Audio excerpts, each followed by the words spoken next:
firman Tuhan. Jadi renungan kita pagi hari ini tanggal 2 ya. 2 September 23. Yosua 11. Perikopnya bagian utara Kanaan direbut. Setelah hal itu terdengar kepada Yabin Raja Hajor, diutusnyalah orang kepada Yobab Raja Madon dan kepada Raja Negeri Simron, kepada Raja Negeri Ahsab, serta kepada raja-raja yang di sebelah utara di pegunungan, di Araba Yordan, di sebelah selatan Kinerot, di daerah bukit dan di tanah bukit Dor di sebelah barat, yakni raja-raja orang Kanaan di sebelah timur dan di sebelah barat, orang Amori, orang Het, orang Peris, orang Yebus di pegunungan, dan orang Hewi di kaki gunung Hermon di tanah Mespa. Kemudian keluarlah raja-raja ini bersama semua tentaranya, amat banyak rakyat, seperti pasir di tepi laut banyaknya, beserta sangat banyak kuda dan kereta. Raja-raja ini bersekutu dan datang berkemah bersama-sama dekat mata air Merom untuk memerangi orang Israel. Lalu Tuhan berkata kepada Yosua, "Janganlah takut menghadapi mereka, sebab besok kira-kira waktu ini aku menyerahkan mereka mati terbunuh semuanya kepada orang Israel. Kuda mereka haruslah kamu lumpuhkan dan kereta mereka haruslah kamu bakar dengan api." Lalu Yosua dengan seluruh tentaranya mendatangi mereka dengan tiba-tiba dekat mata air Merom dan menyerbu mereka. Dan Tuhan menyerahkan mereka kepada orang Israel. Mereka dikalahkan dan dikejar sampai Sidon besar dan sampai Misrepot Maim dan sampai lembah Mispa yang di sebelah timur. Demikianlah mereka dihancurkan sehingga tidak seorang pun dari mereka yang dibiarkan lolos. Yosua melakukan terhadap mereka seperti yang difirmankan Tuhan kepadanya. Kuda mereka dilumpuhkan dan kereta mereka dibakar dengan api. Pada waktu itu Yosua kembali.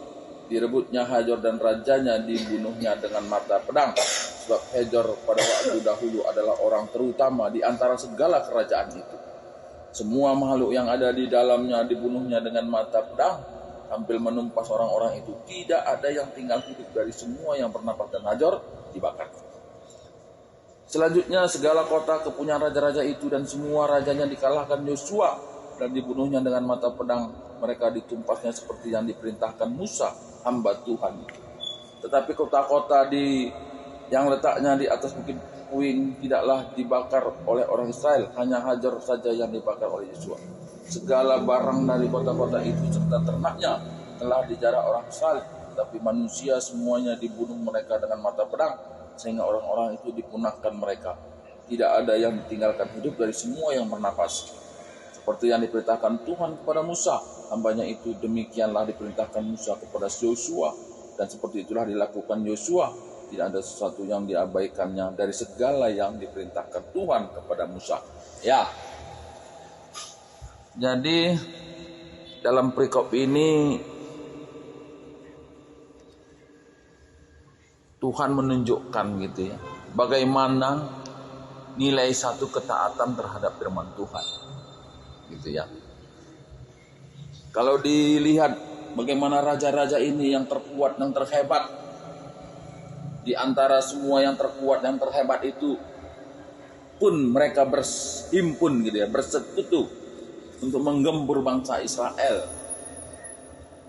Dan apa yang terjadi? Ternyata kekuatan orang yang besar itu dikalahkan dengan ketaatan. Jadi nilai ketaatan itu lebih hebat dari kekuatan apapun. Dan ya, ini jadi perenungan sebetulnya bagi kita.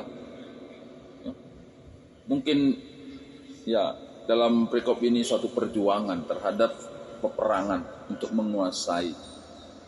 Dan dalam perikop ini beberapa kali disampaikan bagaimana orang Israel ini melakukan apa yang difirmankan Tuhan.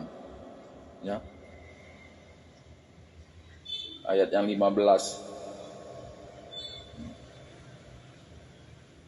Yosua Demikianlah diperintahkan Musa kepada Yosua, dan seperti itulah dilakukan Yosua. Tidak ada sesuatu yang diabaikannya dari segalanya yang diperintahkan Tuhan kepada Musa. Nah, jadi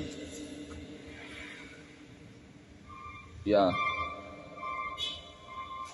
luar biasa ya tentunya.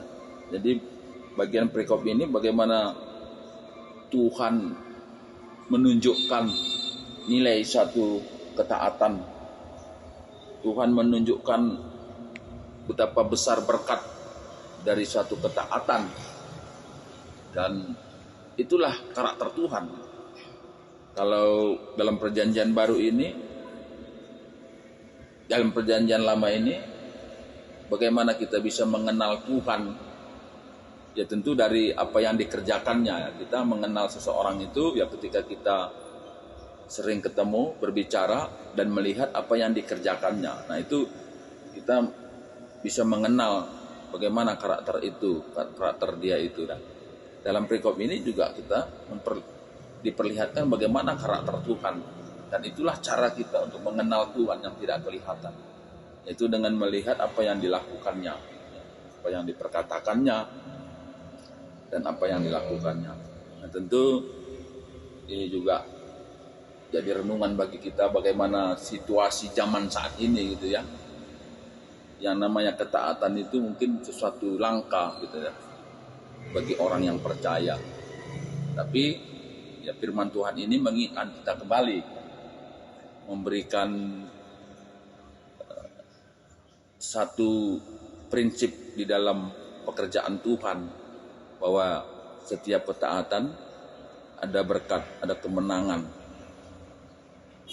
Dan mungkin juga banyak yang saat ini gitu ya, akhir zaman ini yang berbagai kesulitan ya. Kalau kita mendengar dari media sosial, bukan cuma sekarang, yang beberapa waktu yang akan datang, berbagai kesulitan yang hebat juga gitu ya akan datang. Tapi apa yang dihadapi oleh bangsa Israel ini juga bukan tidak luar biasa hebatnya pada zaman itu ya, untuk menghadapi raja-raja yang ada di tanah Kanaan ini. Tapi yang kita lihat di sini, Tuhan menunjukkan bagaimana Tuhan berperang, memberikan kemenangan oleh karena suatu ketaatan. Nah, tentu itu juga yang mungkin yang harus kita pakai ke depan dalam menghadapi persoalan-persoalan yang mungkin timbul, baik secara personal, secara organisasi, maupun secara kebangsaan ya, negara kita ini. Biarlah ketaatan itu akan menggerakkan tangan Tuhan untuk memberikan kemenangan. Ketuahan kalau semikian kata dibata dengan si mereka dengan si makai kensa bas guna kutu wari. Haleluya. Amin.